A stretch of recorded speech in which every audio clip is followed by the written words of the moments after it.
My family mocked my small business for years, called it a cute hobby. Then, at my graduation, the dean thanked me for catering the entire event. Their smiles dropped, their laughter died, and for the first time, they realized WWWs that the failure they mocked was the one feeding their success. Before the story begins, don't forget to like, share, and subscribe so you never miss a twist. I remember the first time they laughed at me. It wasn't a sharp, cutting laugh, more like a low, dismissive hum that carried a weight I hadn't yet learned to bear. I was 13, standing in the middle of our cramped kitchen, covered in flour from head to toe, holding a tray of cookies that had turned out imperfect, yes, but edible. My little brother snorted into his cereal, and my mom waved a hand, brushing me off like I was an insect buzzing too close to her face. Cute hobby, she said, just like that, as if my entire existence was a weekend pastime, something that would pass when I grew out of it. I wanted to scream, but I smiled instead, because I had learned early that anger in that house was like fire, untamed, dangerous, and quickly turning on you. And so I baked. I baked when no one watched, when no one cared, when the only applause came from the oven timer dinging and the occasional murmur of approval from the neighbors who bought cookies at my first timid bake sale. They didn't mock me in front of the world. My parents were careful about that, but their smiles never reached their eyes, and their tone when they addressed my efforts carried a hidden weight, pity masquerading as encouragement. That's nice, they'd say. Maybe one day it could be more than a hobby. I held on to that maybe like it was a life raft, though deep down, I knew it was more likely a leash. By the time I was 16, my bedroom had been converted into a fully functional little kitchen. Shelves lined with baking tins, a small industrial oven in the corner, and a stack of recipe books that went from basic cookies to intricate pastries, layered cakes, and European inspired confections. I didn't tell anyone when I started experimenting with catering small events in the neighborhood. Birthdays, small gatherings, even the occasional wedding rehearsal dinner. Each order I received became a secret victory, a whisper in the quiet hours of the night that maybe, just maybe, I was more than what they told me I was.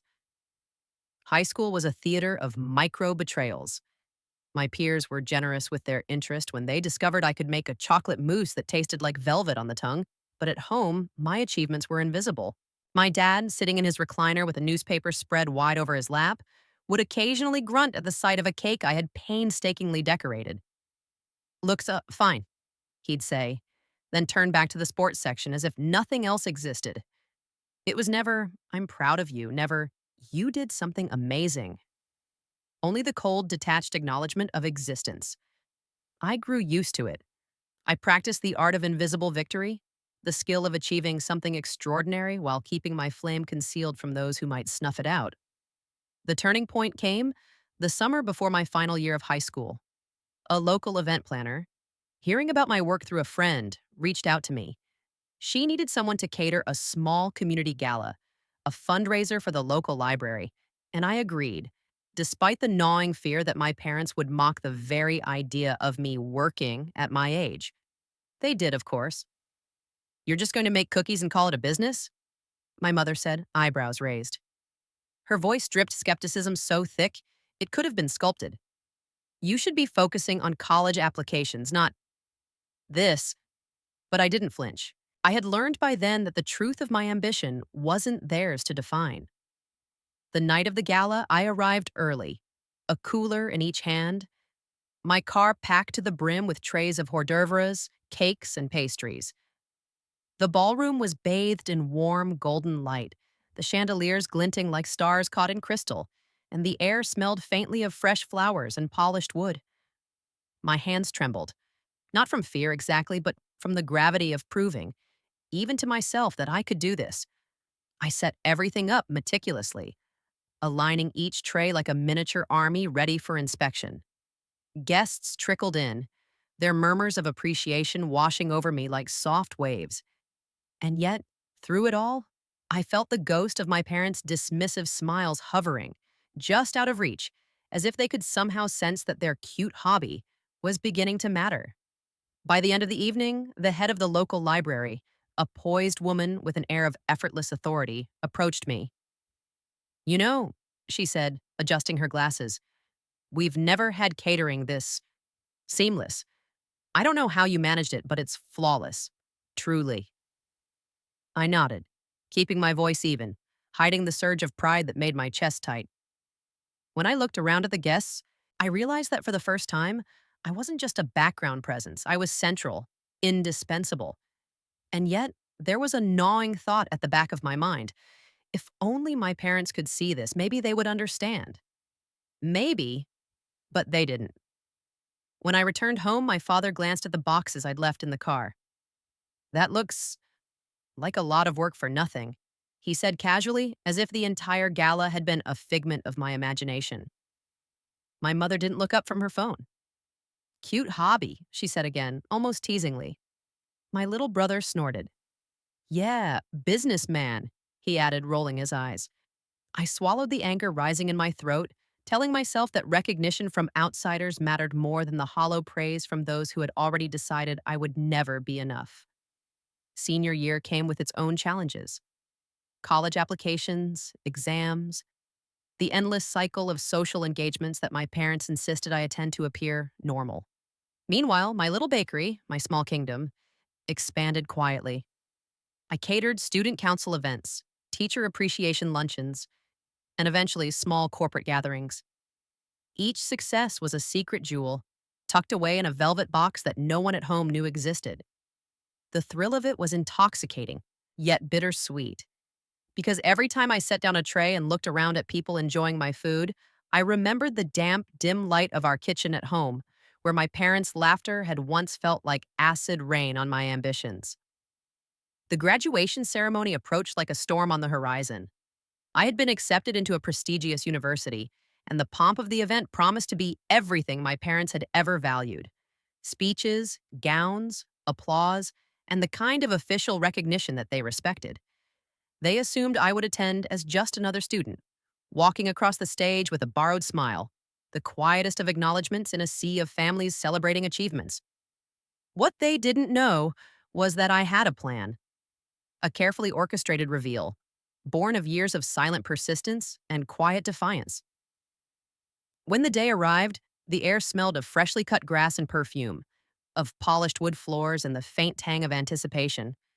I arrived early wearing the black gown that felt heavier with each step, my mind spinning through every detail of the setup I had secretly organized. The catering crew they'd hired for the event, it was me. Every canapé, every plate, every single glass of champagne was arranged under my direction. I had planned the seating, timed the service, even selected the music that would play softly in the background as attendees mingled. The grandeur of the venue, with its soaring ceilings and banners swaying gently from the balcony, could not have been more perfect. And through it all, I moved like a shadow, unnoticed by the very people whose judgment I most anticipated. The first hint of chaos came when the dean himself approached the podium, adjusting his tie, clearing his throat. I lingered in the back, overseeing a particularly delicate display of petit four, when his eyes scanned the crowd and unexpectedly landed on me. A brief pause, a flicker of recognition, and then he began to speak. My name was mentioned, not in passing, not as a footnote, but directly. I stepped forward as he invited the audience to acknowledge the catering that had made the event seamless, efficient, and utterly exquisite. The words hit the room like a bolt of lightning. My parents' smiles faltered. The laughter that had filled their conversation moments before died on the spot, replaced by a brittle silence, the kind that stretches too long and leaves everyone feeling the weight of what just occurred. Their faces shifted in real time, from amusement to confusion to the slow, dawning horror of recognition. And that was just the beginning. I remember the exact moment I saw the change in them. It was subtle at first: a twitch in my father's jaw, a blink too long from my mother, my little brother's mouth frozen mid-chew. They were still seated together, hands clasped in polite stillness, but the warmth they usually radiated, or the cold amusement they usually hid behind, had vanished. In its place was something far more dangerous: recognition. The kind of recognition that comes not with applause, but with the dawning realization that everything they thought they knew had been wrong. I stayed back, just enough to let the room process what I already knew. I had orchestrated every canapé, every seating arrangement, every timing cue, but I hadn't anticipated the way their faces would betray them. Pride doesn't arrive gently. It smashes through the front door and leaves chaos in its wake. My father's eyes flicked toward me, then away, as if looking directly at me might confirm some unspoken truth he wasn't ready to accept. My mother's hand tightened around her purse strap, knuckles white, a faint tremor betraying the calm she tried to maintain. And my little brother?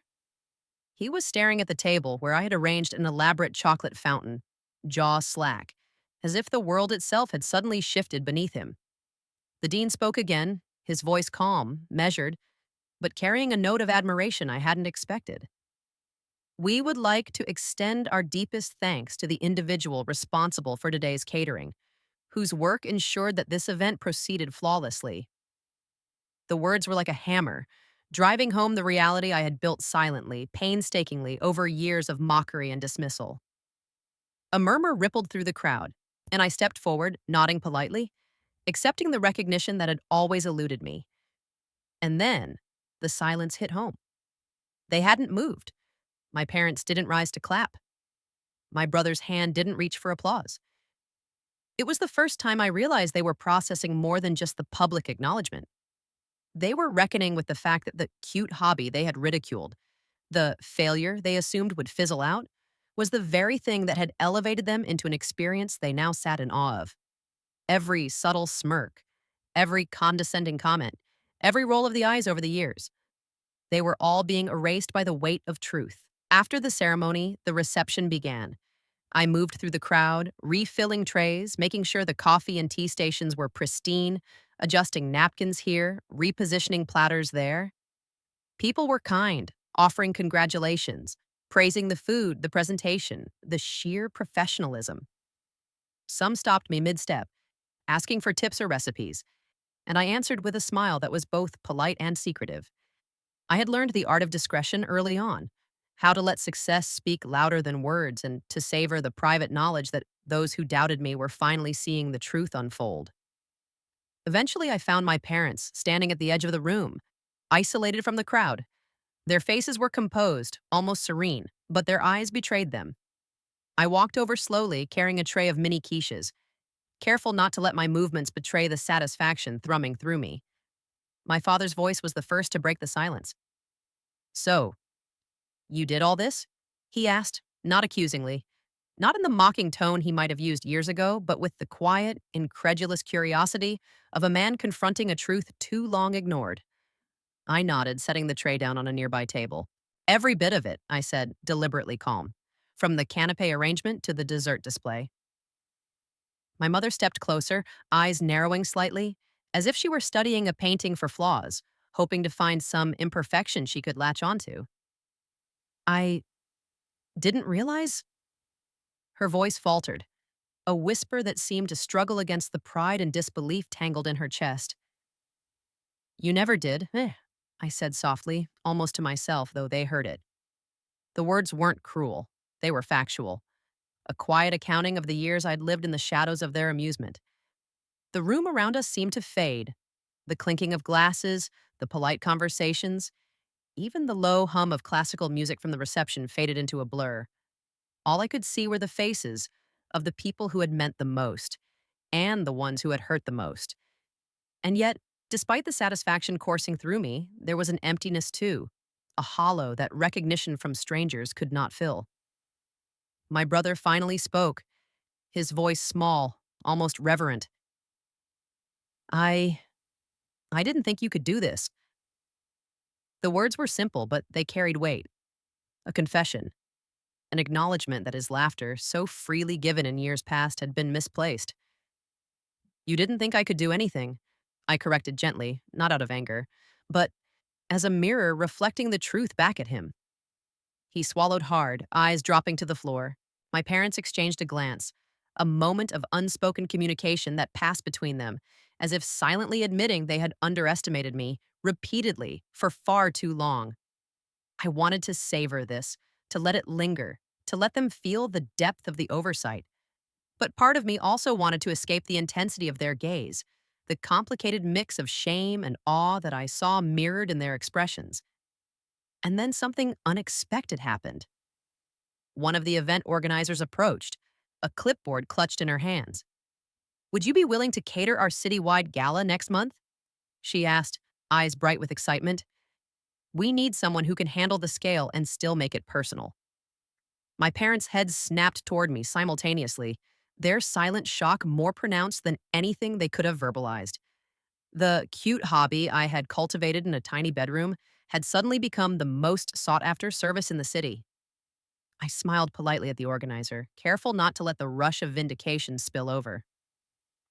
"I'd be honored," I said, each word measured but firm. Later that evening, after the crowd had thinned and the last of the trays were cleared, I walked my parents to the car. The streetlights cast long, wavering shadows on the pavement, and the cool night air felt like a balm against the storm of emotions inside me. My father broke the silence first. "I guess I owe you an apology," he said, voice low, hesitant. I didn't understand. I thought it was just a phase. I paused, searching for the right words. Years of dismissal, of belittlement, of being told that my passions were inconsequential hung between us like heavy chains. Yet I also recognized the fragile honesty in his voice. "It's not just about understanding," I said finally. "It's about seeing. You didn't see what I was building, and that's on you, but now you do." My mother remained quiet, eyes focused on the road ahead, fingers tightening on the door handle. Finally, she spoke, voice barely above a whisper. "I just didn't want to believe it. I thought maybe it would all fail and we wouldn't have to." She trailed off, unable to finish, the weight of unspoken truths hanging in the car like fog. I didn't respond. There was no need. Sometimes acknowledgement was its own reward, even if delayed. The silence stretched, not awkward, but loaded with the gravity of years unspoken, grudges unhealed, and victories uncelebrated. The following weeks brought a whirlwind of activity. Orders multiplied, contacts increased, and word of my catering spread like wildfire. I was no longer just the girl who baked at home. I was a professional, recognized for skill, precision, and creativity. Yet with each success, I noticed something curious. My family began attending events I catered, not for me exactly, but to see the work firsthand, to witness the meticulous attention to detail they had once mocked. My father would hover near the buffet tables, inspecting the layout, nodding in approval. My mother would linger near the dessert display, her fingers brushing the edges of trays, as if memorizing the technique she had once dismissed. My brother, ever curious, would sneak bites of pastries, pretending disinterest while his eyes lit up with genuine awe. It was satisfying in ways I hadn't anticipated, seeing their transformation from scoffers to admirers. And yet, it also carried a subtle sting. Recognition is intoxicating, but it's sweeter when it's given freely, not forced by circumstance.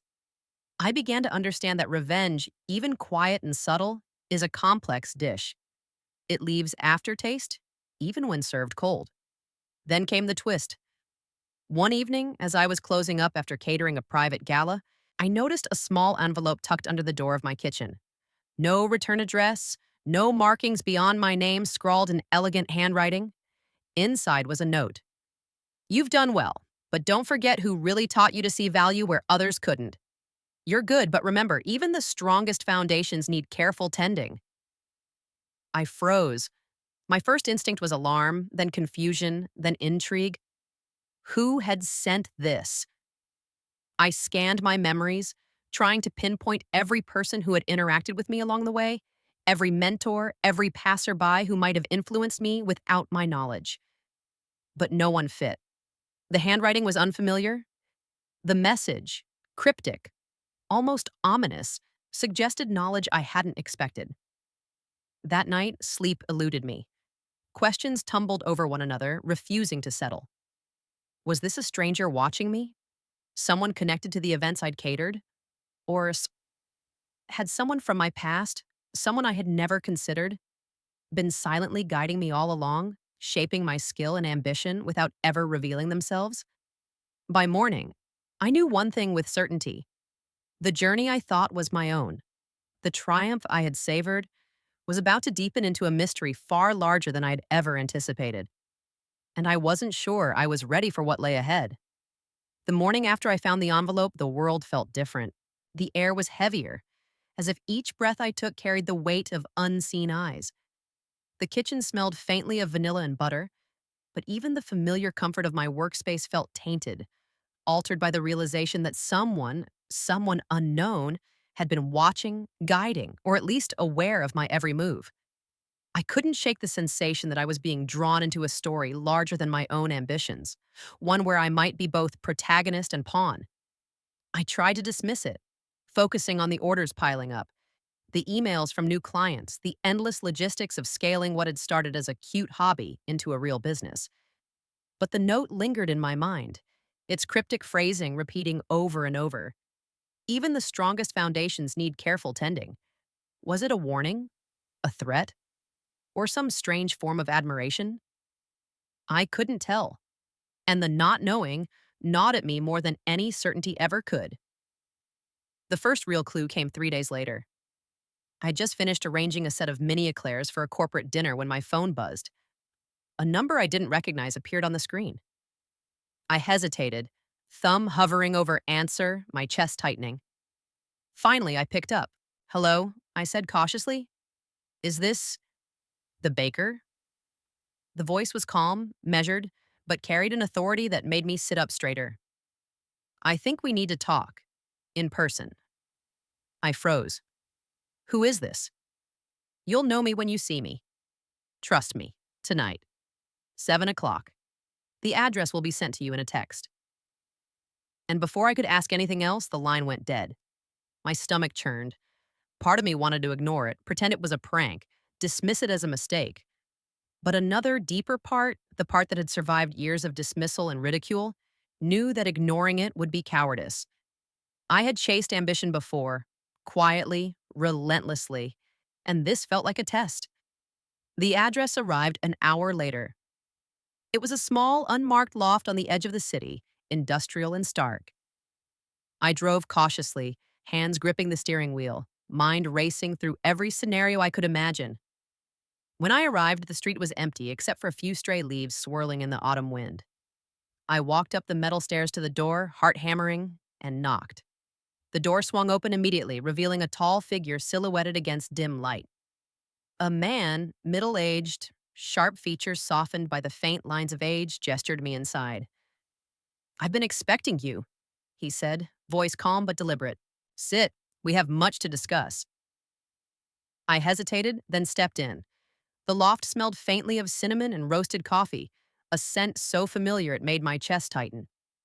The man gestured toward a chair and I sat, eyes scanning the room. It was minimalist, almost empty, save for a few shelves stacked with books and a small table with baking tools meticulously arranged. "I imagine you have questions," he said, sitting across from me, "and I intend to answer them." "Who are you?" I asked, keeping my voice steady, though adrenaline made it sharper than I intended. He smiled faintly, almost knowingly. "Someone who's been following your journey. Longer than you realize, longer than anyone else." I frowned. Why? Why me? Why all this secrecy? "Because, my dear," he said, leaning forward slightly, "talent like yours, it doesn't just appear. It's nurtured, shaped, sometimes even tested in ways the world doesn't see. You think your success is solely your own, but you've been given tools, guidance, even challenges that you weren't aware of. I'm here to make sure you understand the full picture." I laughed nervously. "Guidance? Challenges? You mean like fate? Or some mystical mentor watching me bake in my kitchen?" He didn't smile. "Not mystical. Real, concrete, strategic. There are people who shape outcomes quietly, and I am one of them. You were tested, observed, pushed, but never in ways that endangered you. Every failure, every criticism from your family, every cute hobby remark, it was part of the calibration, to see if you would rise above it." The words hit me like a punch to the chest. My mind spun, trying to digest them. Was this some sort of psychological experiment? A patron? A benefactor? You mean my family? Were they in on this? He shook his head. No. Your family's reactions were authentic. That's why the note, that's why the timing. They weren't meant to see it until now. They were background noise, real, sharp, and necessary to measure your resolve.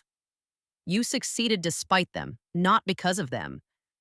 I wanted to argue, to tell him that my victories had been mine alone, that years of toil, of quiet labor, of nights spent perfecting recipes without recognition had been real, tangible. But his eyes were steady, unyielding. He had a presence that made argument seem almost trivial. What do you want from me? I asked finally, voice low. Nothing. Yet, he said. I want you to understand that your journey is far from over. There are larger stages ahead, bigger tests. What you achieved at graduation, it's only the beginning.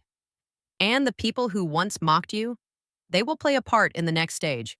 Whether they realize it or not, their actions, their judgment, their envy or approval, they are variables in your growth.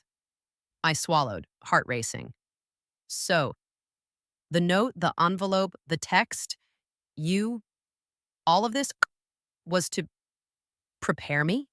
He nodded. Exactly. To prepare you for a world that doesn't acknowledge effort, that often mocks those who dare, that underestimates talent until it cannot be ignored. You've seen it already, your family's reactions, but imagine the world at large. It won't always be polite, it won't always be congratulatory. You must be ready. The gravity of it all hit me. For years, I had assumed my victories were small, isolated, confined to quiet neighborhoods and local events.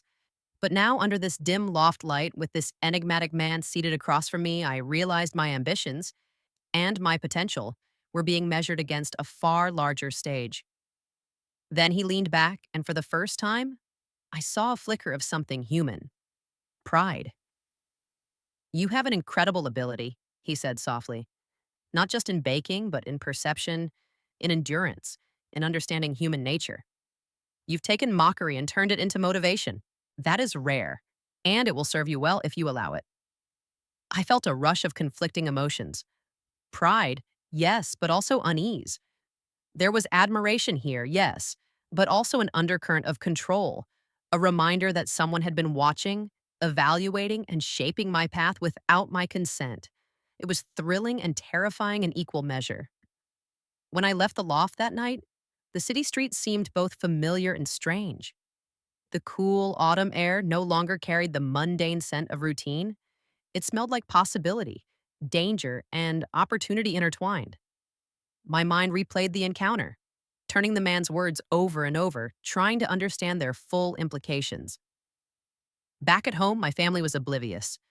They asked how the graduation went, what people said, but they had no idea that the world I'd stepped into extended far beyond their awareness. I smiled politely, giving them enough to satisfy curiosity, keeping the loft encounter secret for now. The note, the text, the man, they were mine alone to process, mine alone to understand. The following weeks blurred in a mixture of preparation, planning, and secretive observation. Every event I catered, every client interaction became a puzzle piece in a game I was only beginning to understand. And always, in the back of my mind, lingered the loft, the man, the cryptic warning. Even the strongest foundations need careful tending. Then came the moment that changed everything. I was preparing for the largest event of my career, a gala for the city's most influential figures, the kind of event that could elevate a small business to a nationally recognized name. I had coordinated the menu, the staff, the setup. Everything had been double-checked, rehearsed, and perfected. But as I was arranging the dessert table, I noticed my mother watching me from the corner of the ballroom, eyes wide, lips slightly parted. She had never seen me like this, confident, precise, commanding the space with authority. My father hovered near the bar, shifting uncomfortably, while my brother stood just behind, expression a mixture of awe and disbelief. The first guests arrived, followed by the cameras, reporters, and the soft murmur of anticipation. And then, disaster. One of the main platters, a centerpiece of layered pastries, collapsed, spilling delicate layers of chocolate and cream across the table. The staff froze. Guests murmured, A hush fell over the room. I felt my stomach knot, heart hammering, but then almost instinctively I sprang into action. Hand steady, voice calm, I directed the team, salvaged what could be saved, and reconstructed the display in record time. By the time the organizers realized anything had gone wrong, their smiles had softened in the wake of my recent successes, but there was a subtle tension I couldn't ignore. My father lingered on his coffee, stirring absent-mindedly, eyes unfocused, while my mother cut her toast with deliberate slowness, glancing at me in small, measured bursts. Even my little brother, normally a blur of careless motion and sarcasm, sat rigidly, watching me with a strange mixture of admiration and hesitation. I tried to focus on normalcy, small talk, coffee, the mundane rituals that had once been the backdrop of my existence. But the note gnawed at the edges of my consciousness. I sensed that something significant was about to happen. A collision of my past, my family, and whatever mysterious force had been guiding me from the shadows. By mid-afternoon, the first sign arrived. A text, unsigned, appeared on my phone. Your next step is not alone. Gather them. I stared at it, stomach tight. My heart pounded as I realized the message was not addressed to me in isolation. It was a summons, a directive. But why would my family need to be involved? What could this final test possibly entail that required their presence? Reluctantly, I called them into the living room. My parents exchanged cautious glances, and my brother muttered, "What is this secret stuff?" but complied. I showed them the note, carefully without exaggeration, and watched their reactions. My father's face went pale, a mixture of skepticism and unease flickering across his features. This sounds dangerous, he said slowly, searching for rationality in the absurd. I don't think it's dangerous, I said, trying to reassure both myself and them. I think it's a challenge, something tied to my work, my business, maybe even my growth. And it says we need to be together. I want you with me. My mother hesitated, gaze flicking between me and the note. Finally, she nodded, a faint tremor in her hand betraying her resolve. All right, she said softly. We'll do it, but be careful. That evening, the instructions arrived. A precise address, a time, and a single word that chilled me. Observe. When we arrived, it was an abandoned warehouse at the edge of the city. Rust streaked the metal walls, and the weak glow of streetlights cast distorted shadows across cracked pavement. The building smelled of damp concrete and dust, a stark contrast to the elegance of the events I usually catered. I led my family inside, and they followed reluctantly, their hands brushing mine occasionally, small gestures of solidarity that I barely noticed amidst the tension building in the air. Inside, a long table was set, meticulously arranged as though for a banquet, though the plates were empty and the silverware untouched. Candles flickered, casting dancing shadows on the walls. At the far end of the table stood the same man from the loft, calm and composed, as if expecting us. You've arrived, he said, voice echoing slightly in the cavernous space. Sit, all of you. We hesitated for a moment and then settled into the chairs, eyes darting between him and each other. I could feel the nervous energy in my family, the tension of past mockery, the anticipation of recognition, and the uncertainty of this final, mysterious test. I won't waste time, he said. What you see here is the culmination of your journey. And your journey is not just yours alone. The people you've known, the ones you've struggled against, the ones you've risen above, they are part of this test. I frowned. Part of the test? How? He gestured to the table. Each of you has a role. Not to fail, not to succeed, but to observe, to understand.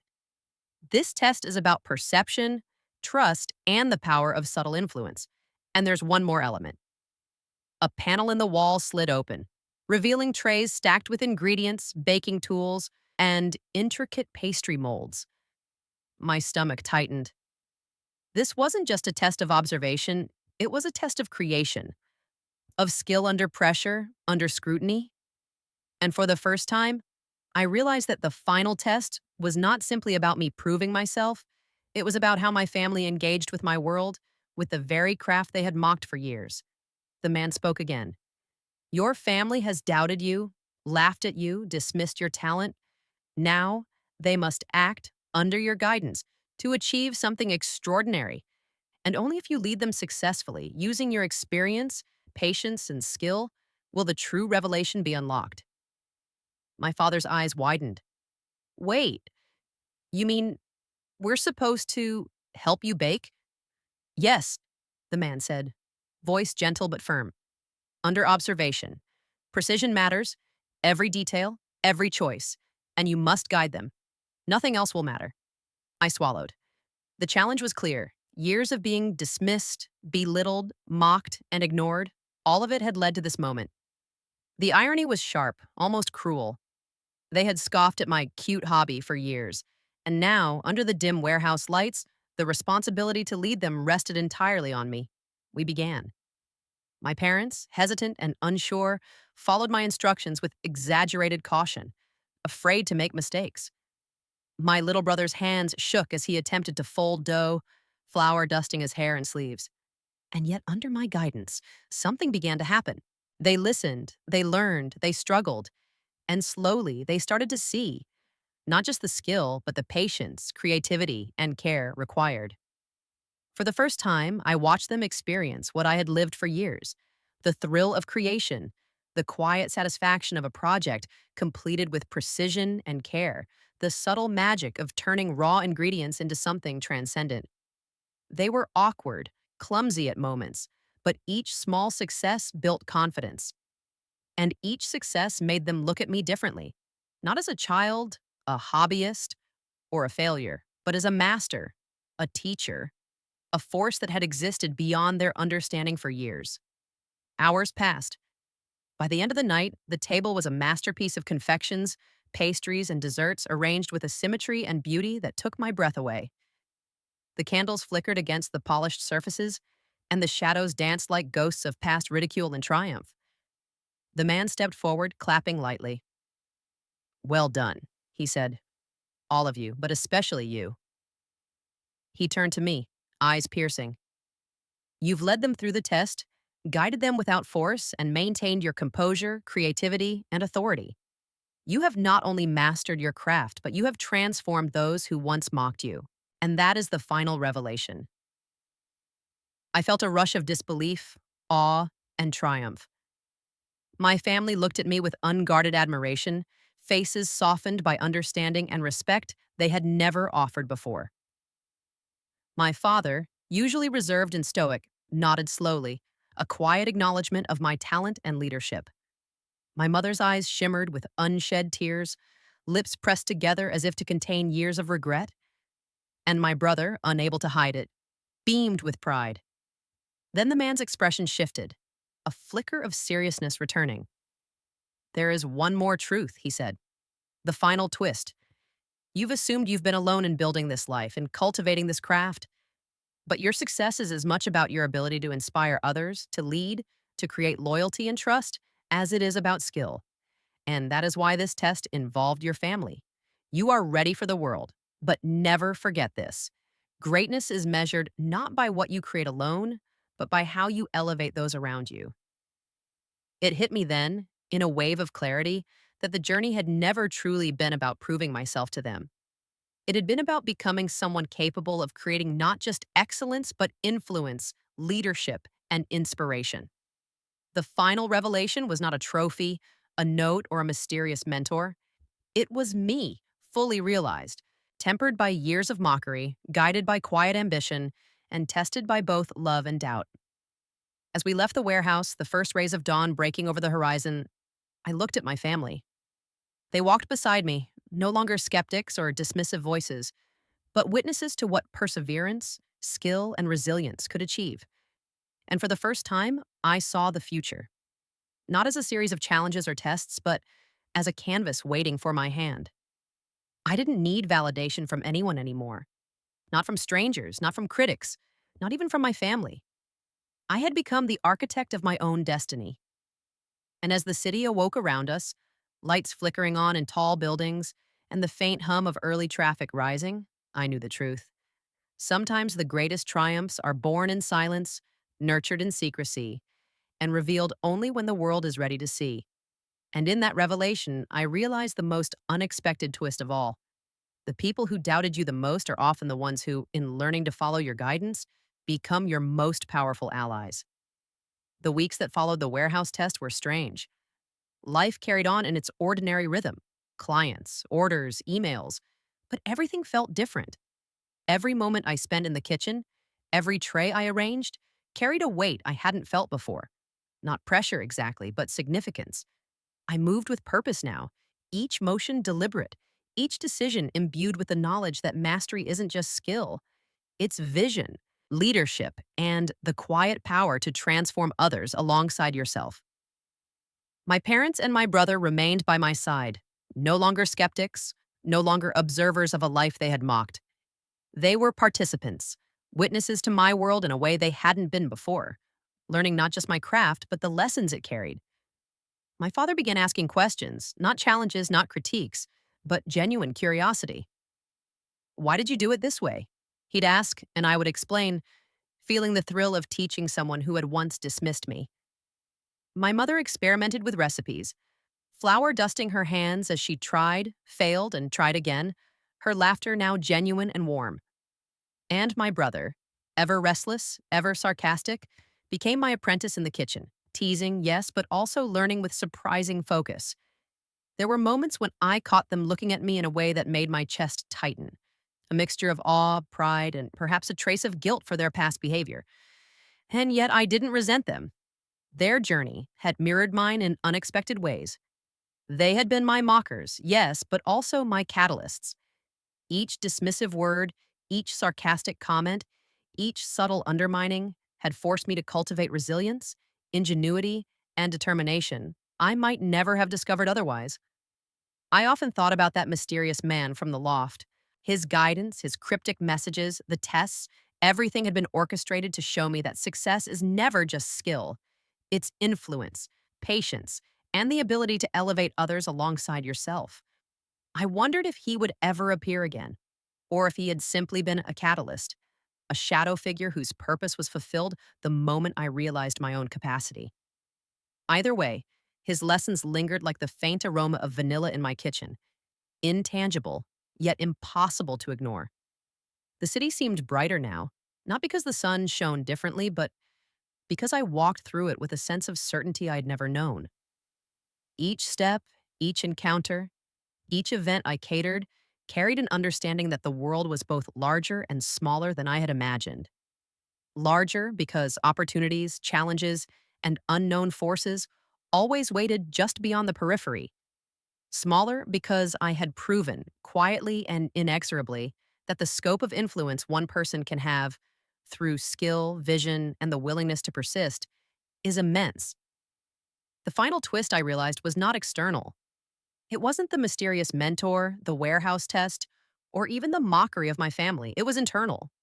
The triumph wasn't merely recognition or praise, it was the transformation within myself.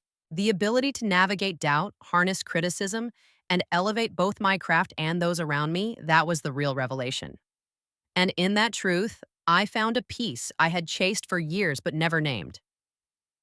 I looked back once, standing in my kitchen late one evening, trays cooling on the counters, the faint glow of the oven light illuminating the flour dust still clinging to my sleeves. My family moved around me in quiet companionship, no words necessary, no judgment. I realized something profound.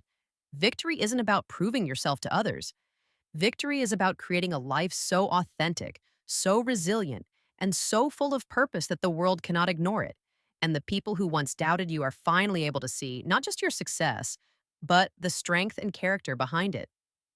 Yet, even in that clarity, I understood that life would always carry new challenges, new tests, and moments of doubt. But I had learned something crucial. Each obstacle is an opportunity to reveal who you truly are, and the most profound victories are those that lift others along the way. My cute hobby had become a legacy of perseverance, ingenuity, and quiet triumph, a testament not to defiance, but to the power of patience, creativity, and unwavering belief in oneself. And as I stood there, the kitchen quiet except for the faint hum of the refrigerator and the soft ticking of a clock, I couldn't help but wonder, what if the obstacles in your own life, the people who doubt you, the failures that sting, the criticism that lingers, are not just setbacks, but the very forces that will shape your greatest triumphs? How would your life change if you embraced those challenges rather than resented them? And perhaps most importantly, in a world that constantly measures success by visibility and applause, what might it mean to cultivate victories that are quiet, patient, and transformative, both for yourself and for those who once failed to see your worth? These are questions I carry with me still, not as burdens, but as gentle reminders that life's most extraordinary revelations often arrive not in the moments of recognition, but in the spaces between, the unseen, the unacknowledged, and the quietly persevering acts that ultimately shape who we become.